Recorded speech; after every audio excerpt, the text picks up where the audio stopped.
Muy buenas tardes, bienvenidos a la Escuela Aurum Argentina.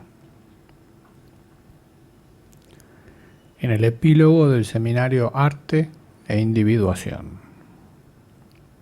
Hoy proyectando la tercera parte del Mahabharata. Aquí estamos. Ya hemos pasado por el juego de dados, hemos pasado por el exilio en el bosque. Y hoy toca la guerra. Fíjate, estas tres cuestiones. El juego de dados, ¿no? Así la vida aparece en nosotros, ¿no? Es el comienzo en todos nosotros, un juego de dados. O sea, estamos en la vida por azar, sujetos al azar, al juego de dados que tira el otro. ¿Y de qué se trata en esa situación, en la vida? ¿En qué se juega la individuación? De pasar de estar sujetos al azar a posicionarse desde el sujeto. O sea, que en vez de estar en la vida por azar, nos ubiquemos por posición, o sea, por una posición ganada desde nosotros mismos, ante el otro. Eso es lo que se nos juega en la primera etapa. Pasar del azar a la posición. Fíjate, los hijos de los dioses pasaron a través del azar, perdieron todo. Luego tienen que ir al exilio. ¿Para qué? Para recuperar su posición. O sea, la posición que tenían como reyes, en este caso de Indraprashta, el pantano al que lo habían mandado el arquetipo familia, que lo transformaron en un palacio, lo perdieron en una jugada de dados por azar. Quiere decir que lo que habían logrado no era lo suficientemente sólido desde la individuación. Así mencionaba Gurdjieff, que es el acontecer en la vida de las gentes. Todo por azar. O sea, si vos le preguntás a un millonario por qué es millonario, no lo sabe. Le aconteció eso. Un día empezó a hacer negocio y le salieron bien. Y generalmente, así como son encumbrados en lo financiero por azar, también pierden todo por azar, de la misma manera. Pues Gurdjieff decía que las gentes no arriban por posición al lugar en el que están, sino por azar. Entonces son habitantes circunstanciales de esa condición, tanto sea de la pobreza o de la riqueza. Entonces eso es lo que se juega en el juego de dados. En eso se juega la individuación. Pasar de estar en la vida por azar a estar por posición. O sea, ganar una posición. ¿Qué significa ganar una posición? Significa realizar el arquémona, el cerco, entrar en el espacio sagrado propio, y que todos los objetos, o sea, los bienes y las relaciones, sean aliados del individuo absoluto. Sean objetos aliados, bienes aliados y relaciones aliadas. Eso se construye. Fíjate, eso es la posición. Se construye desde el sujeto. La mayoría de las gentes que son objeto del juego de dados, precisamente, es porque se ubican en la vida como objetos del deseo de otro. Entonces, por eso pueden perder todo en una jugada, porque son objetos, no son sujetos. De eso se trata la individuación en el juego de dados, en lograr la posición propia, lograr construir la fortaleza, el muro y sus torres, la residencia fortificada del interior que habita el espíritu, con el alma y la personalidad como aliados. Fíjate, el habitante es el espíritu. La torre es el alma. Y los muros son la personalidad. Cuando la personalidad y el alma están resignificados, o sea, reconocen al sí mismo y al espíritu. La personalidad puede ser el enemigo más ingrato, el que deja entrar todo desde el otro, en la familia, en el trabajo, en todos los lugares. O puede ser el aliado más valioso, cuando reconoce a su verdadero amo, el espíritu. Entonces ahí se constituye como muro la personalidad, porque bloquea el adonde del otro, o sea, no deja entrar al otro en el universo propio. Entonces la personalidad sirve para eso, para ser un guardián, ¿no? Para constituirse como muro y guardián en la individuación. Protege tu realidad y te cuida. Luego está el alma, que habíamos dicho, cuando el alma está en un día de tinieblas, que es cuando responde al otro, el ojo con el cual ve el alma es el ojo del otro, el ojo de Mordor, que ve a través del alma, en tu universo. Ahí el alma está poseída, ¿ves? Y juega para el enemigo, para el otro. Pero cuando el alma recupera, pasa de un día de tinieblas a un día luminoso, como decían los antiguos, el individuo puede poner su propio ojo por primera vez en el alma. Y así el alma es el vigía del muro. Es quien más puede divisar en el horizonte las situaciones, pero porque dispone del ojo propio y lo hace desde su propia torre. Ese es el alma resignificada en la individuación. Entonces fíjate, para eso es el exilio. Nuestros amigos, los hijos de los dioses, han tenido que atravesar ese exilio para reconstruirse, reconstruir su personalidad, para que la personalidad sea el guardián y el muro, y reconstruir el alma, para que el alma sea la torre y el vigía.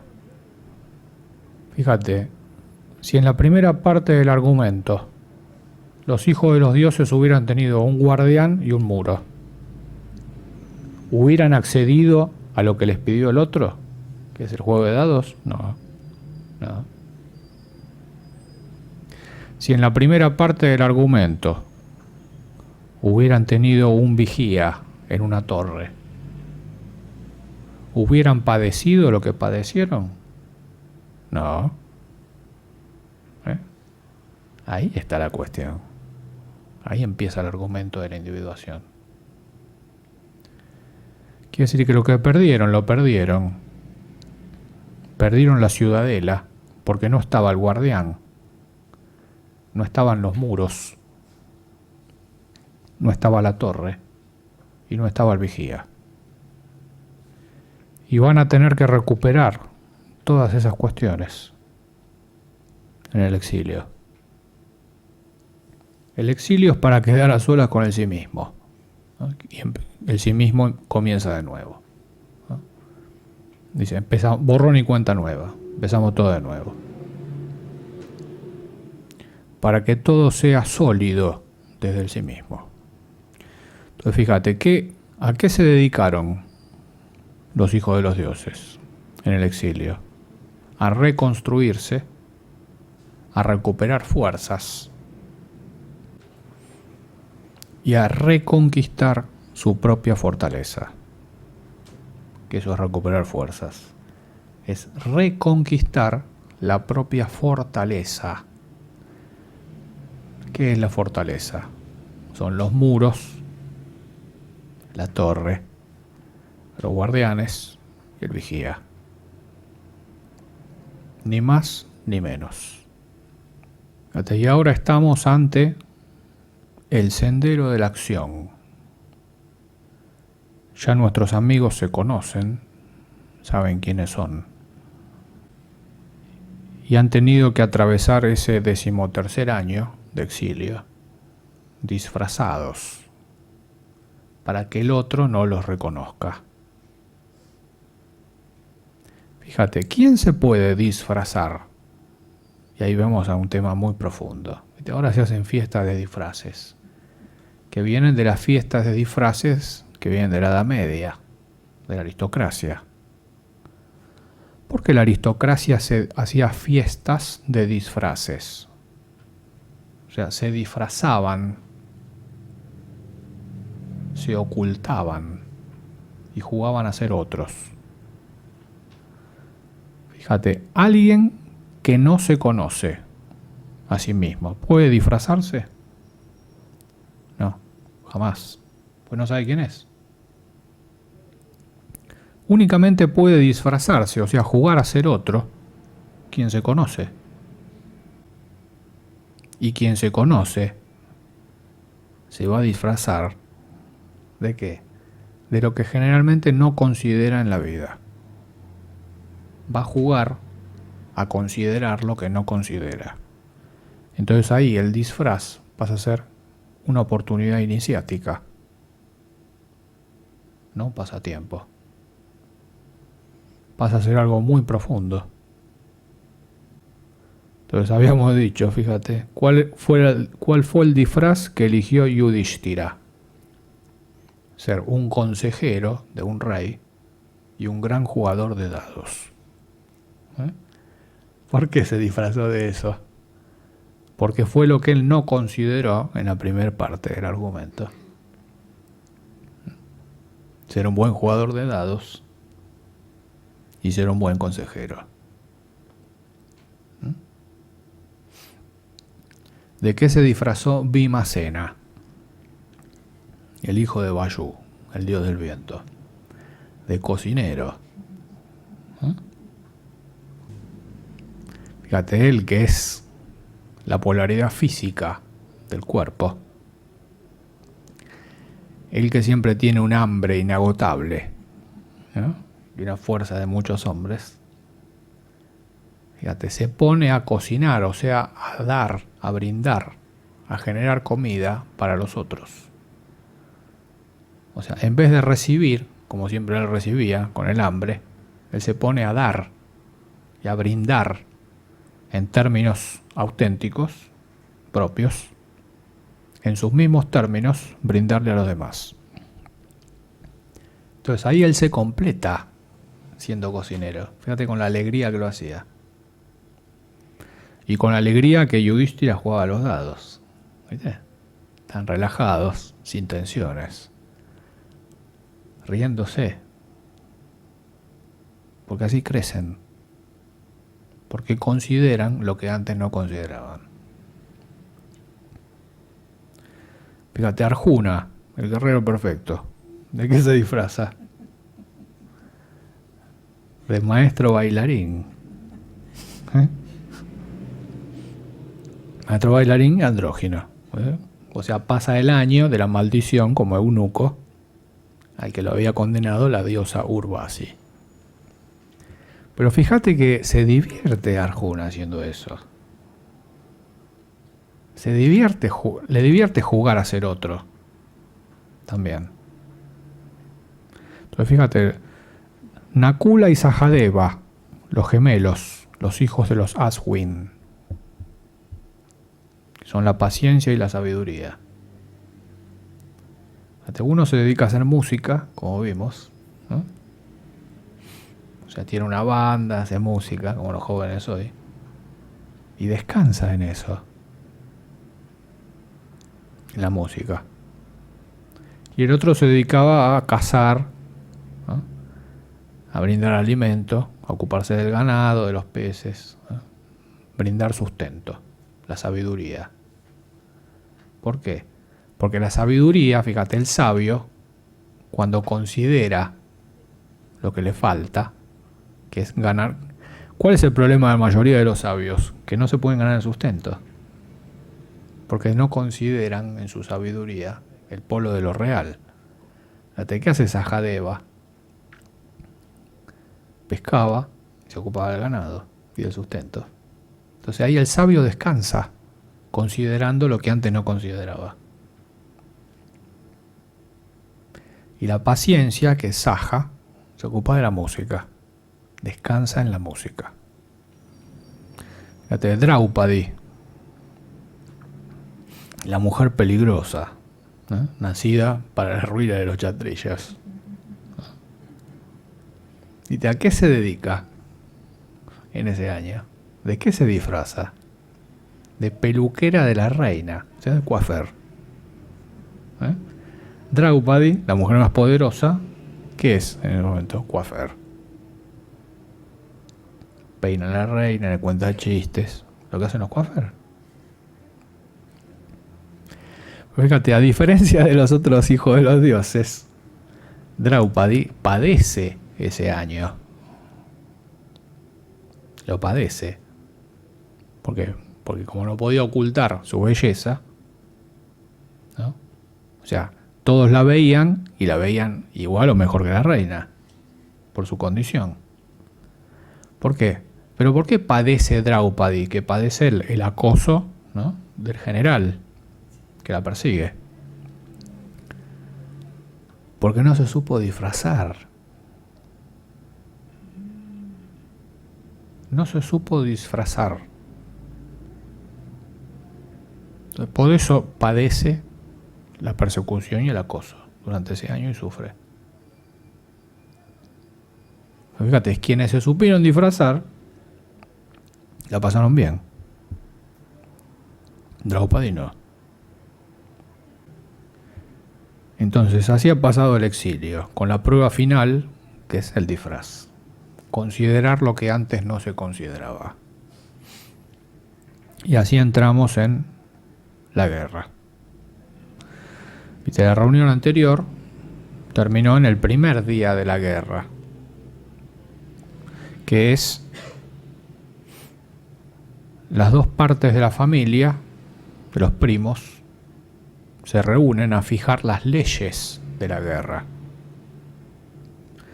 Fíjate, no se podía atacar de noche, no se podía atacar a quien huía de la batalla, a quien estaba desarmado, y no se lo podía atacar ni por la espalda ni en las piernas. O sea que tenía que ser una pelea de guante blanco prácticamente, que gane el mejor, pero de frente. Fíjate, con esos códigos, ¿a qué no se le daba lugar? Fíjate, a la astucia, al juego por izquierda, a todo lo que juega la personalidad constantemente. Vos le pones a la personalidad ante esos códigos, no sabés qué hacer. Porque la personalidad permanentemente está buscando chicanear al otro, ver en qué le puede sacar ventaja, que el otro se distraiga, que el otro se dé vuelta, esperar a que el otro se duerma para ventajearlo, esperar a que el otro se dé vuelta para atacarlo, y así sucesivamente todo el tiempo. La personalidad vive así, todo por izquierda. Entonces, con esos códigos que es el mismo código de caballería artúrico que se hizo en Europa en la Edad Media, se frena esas energías desencadenadas del Kali Yuga y se da una oportunidad a la individuación. O sea, a que el individuo se posicione, en este caso, en la guerra, con honor y lealtad. O sea, con valores superiores. De eso se trata. En eso va la individuación en la guerra. Fíjate, el código de los kshatriyas, o sea, de los guerreros, en la guerra, apunta ¿a qué? A la individuación. O sea, ¿cuál es el miedo que se tiene en la guerra? La personalidad tiene miedo ¿de qué? De morir. Entonces, todo lo que va a hacer la personalidad en la guerra va a ser sobrevivir a cualquier precio. Entonces, Kshatriya lucha contra eso en la guerra, contra su propio enemigo, que es la personalidad, que lo va a llevar ¿a qué? A sobrevivir a cualquier precio. Bueno, de eso hay que liberarse. Ahí empieza la individuación.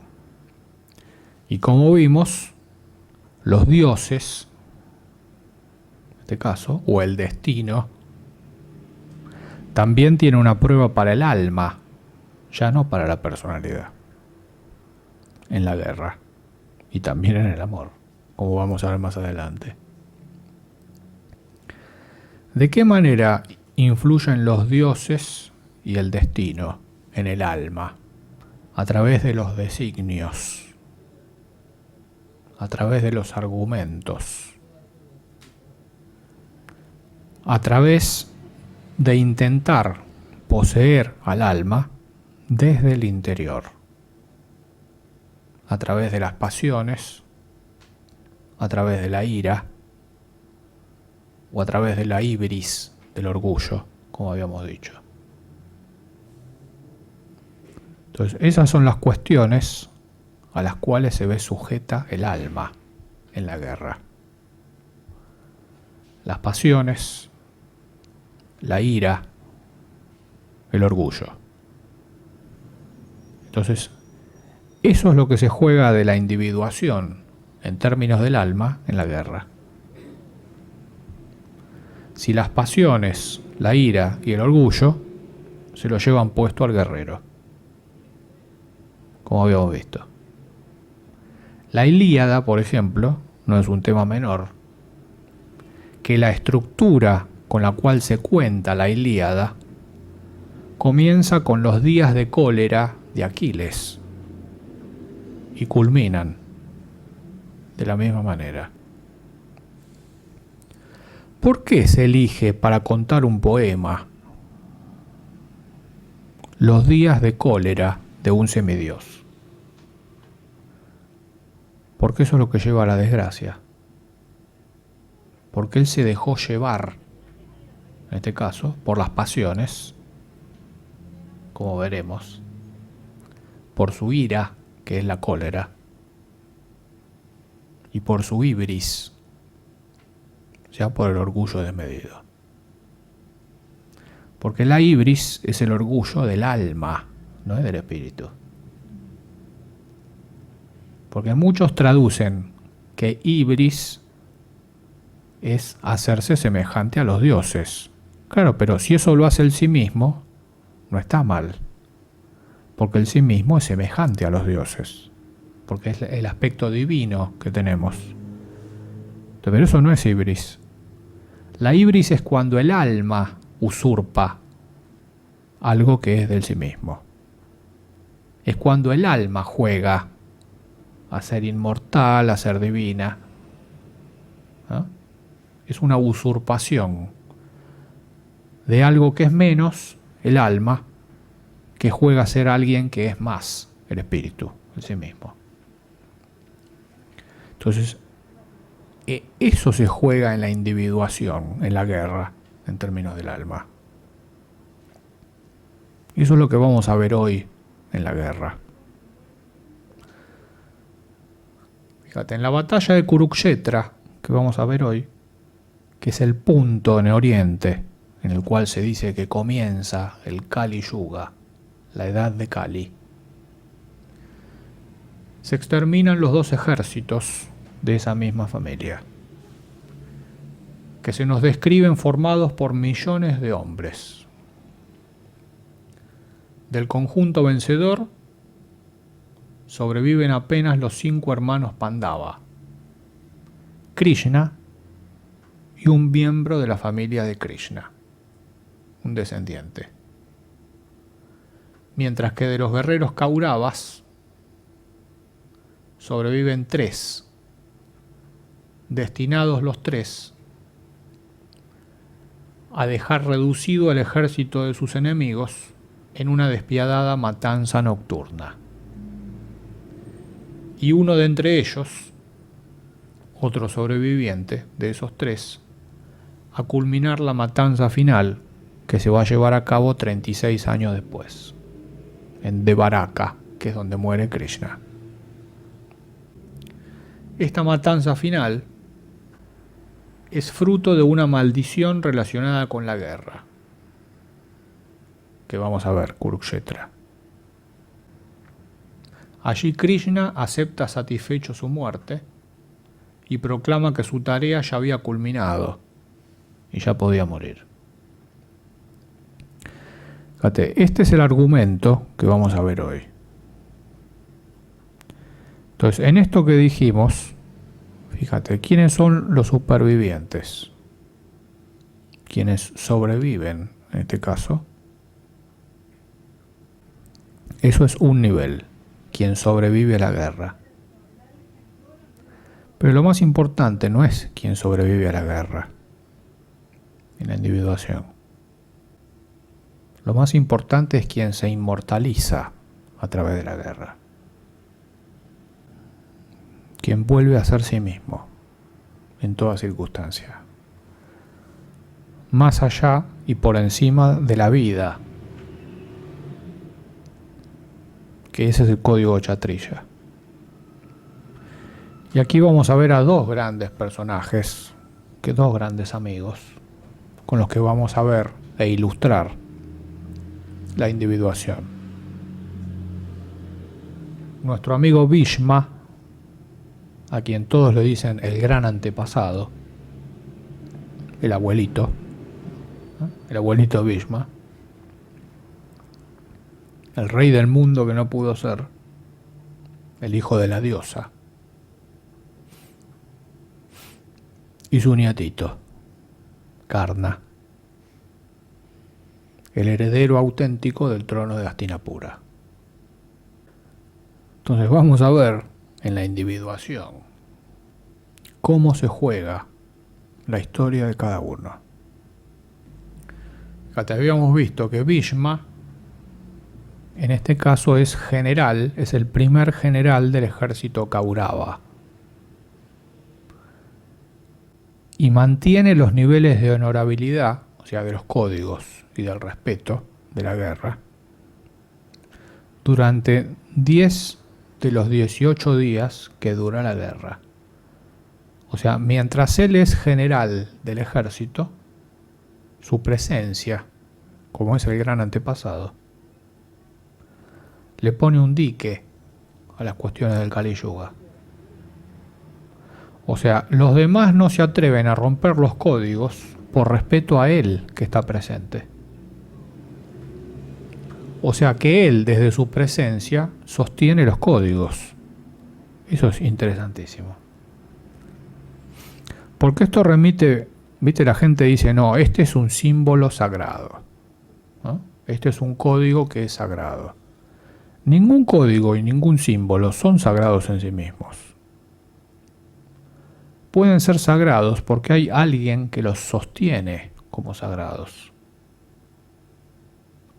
O sea, un código es iniciático o sagrado porque está sostenido por un iniciado, no por el código en sí.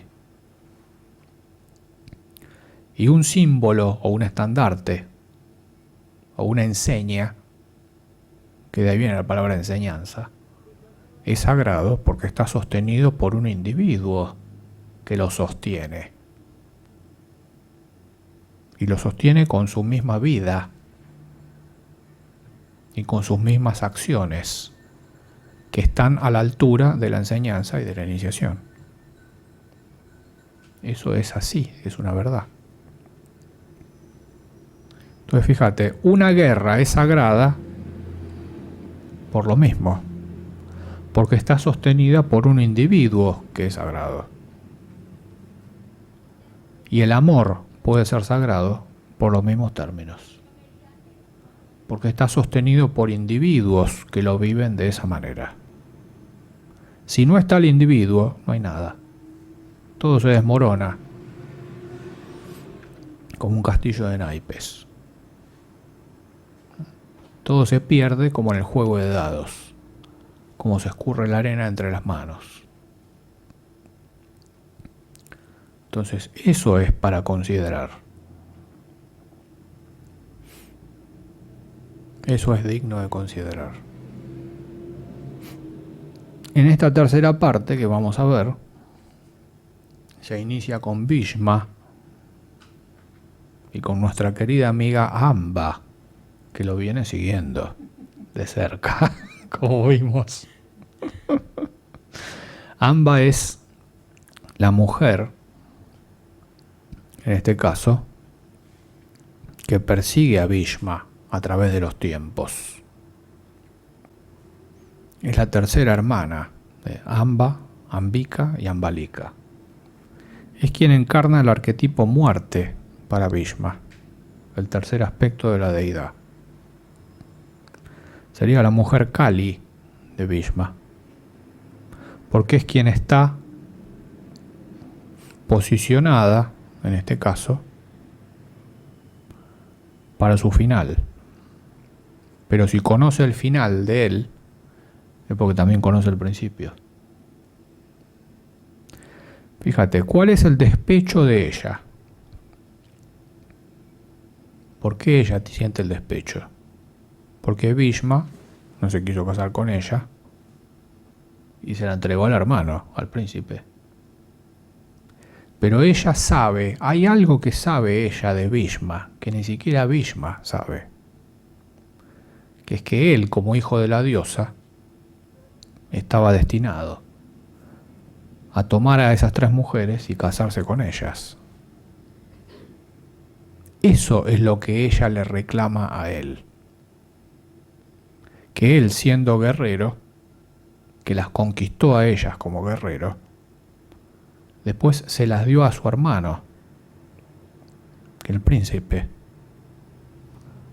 cuando él debería haberse casado con ellas. Fíjate, si él hubiera tenido la descendencia, ¿hubiera habido guerra? No.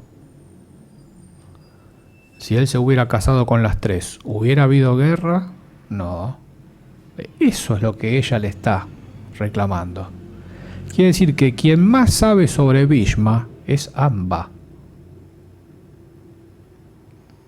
Porque ella considera en él lo que él no considera de él mismo. Entonces, como ella lo conoce como nadie, es quien va a llegar hasta el final, para que él reconsidere lo que había olvidado. Eso hace la mujer Kali. Kali está al final, pero porque conoce el comienzo de su compañero. Y si el compañero no es a imagen y semejanza de su propio comienzo y de su propio origen, ella lo va a perseguir para cortarle la cabeza. Porque la cabeza que él está usando no es la propia, por eso se la corta. Esa es la clave. Entonces, ¿por qué Amba quiere terminar con la vida de Bhishma? Porque la vida que está llevando Bhishma no es la propia, ni la que debiera haber sido. Si él en este momento fuera el rey del mundo, que estaba destinado a ser, ella no sería mujer Kali, ella sería Parvati. Sería la diosa, pero no colérica, como en este caso, sino pacífica, porque lo respetaría como sí mismo. Quiere decir que ¿quién de todos los personajes que están ahí ayuda más a Bhishma a su individuación? Amba. Exactamente. Y todo lo demás que se arrodillan ante Bhishma y le dicen el abuelito, y si iba el abuelito, y ahora viene el abuelito, y qué grande es el abuelito, no lo ayudan para nada. Fíjate cómo son las historias cuando se vende de sí mismo. Desde la personalidad todos dicen, qué bueno todo, mirá cómo lo tratan al abuelito. Se arrodillan ante él, le van a pedir consejo, el abuelito es bueno, el abuelito de Heidi. Pero ahí él se aleja de su individuación. Pasa a ser como el abuelito de Heidi. Viste que nadie sabía cuál era el pasado del abuelito de Heidi. Tenía un pasado medio turbio, ¿viste? No se sabía. Todos le tenían miedo, nadie hablaba, ¿no? Entonces Amba es el factor que más ayuda a Bhishma a su individuación. Fíjate, la guerra que estamos viendo es un escenario de una contienda en la cual físicamente hay dos ejércitos. Está el escenario humano que habíamos visto, los Kaurava, el escenario de una familia dividida. Pero también hay otros escenarios en los cuales en esas familias, en ambas partes de la familia, en ambos ejércitos, se encarnan alternativamente dioses, por un lado, asuras, por otro, nagas, o sea, serpientes, son los dioses de las profundidades que viven bajo la tierra, raksasas, o sea, demonios que viven en las selvas, en los lugares de naturaleza primigenia, alejados de los humanos, porque los raksasas en Oriente dicen que ellos viven lejos de los humanos, porque los humanos le dan mucho asco.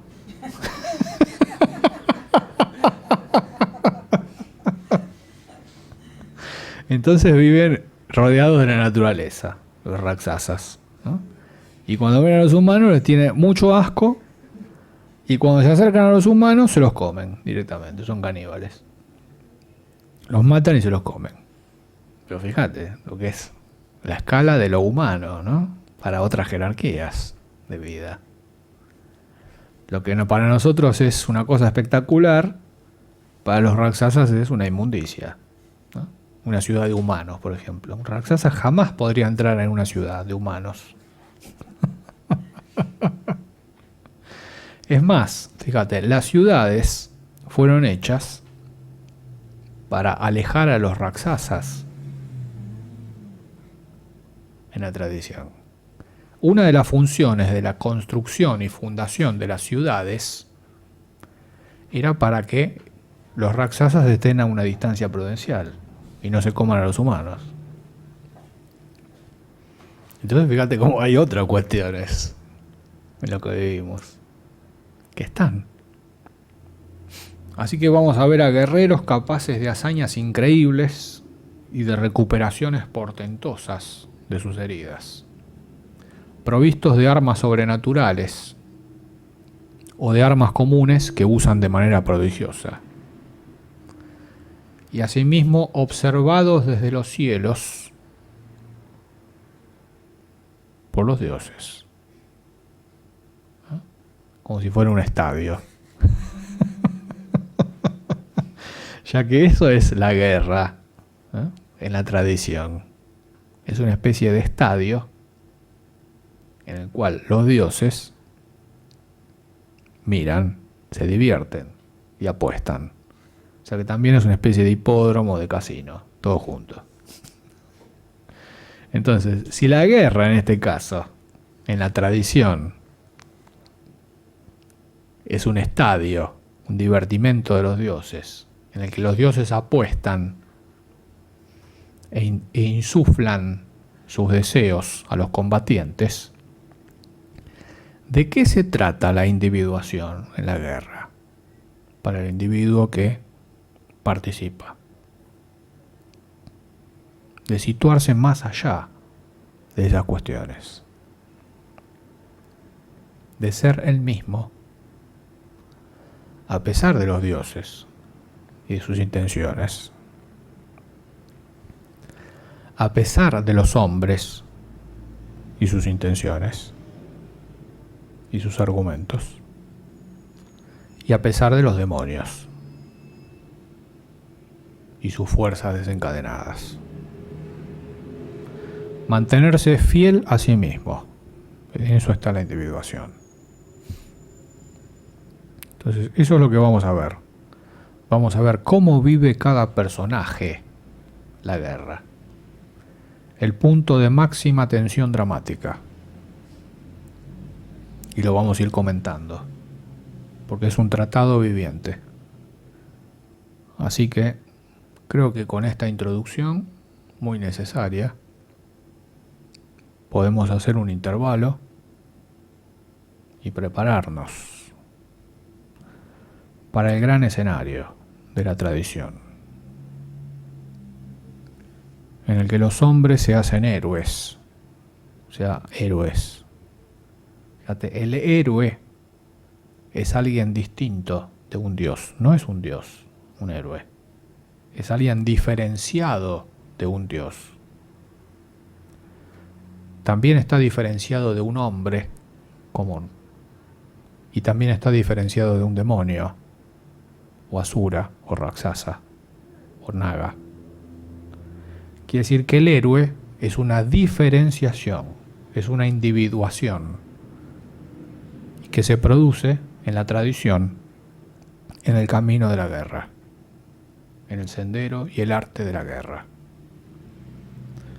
Entonces, la individuación está precisamente en eso,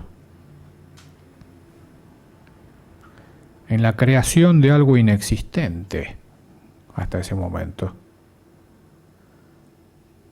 en la creación de ese elemento que no estaba presente hasta ese momento, en la ecuación, en la fórmula, que es lo heroico.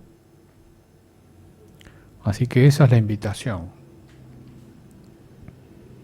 en el misterio de la guerra, a que el individuo se transforme en un héroe. Porque lo heroico no está en ningún designio,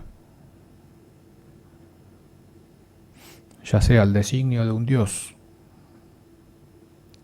el designio de un hombre o el designio de un demonio.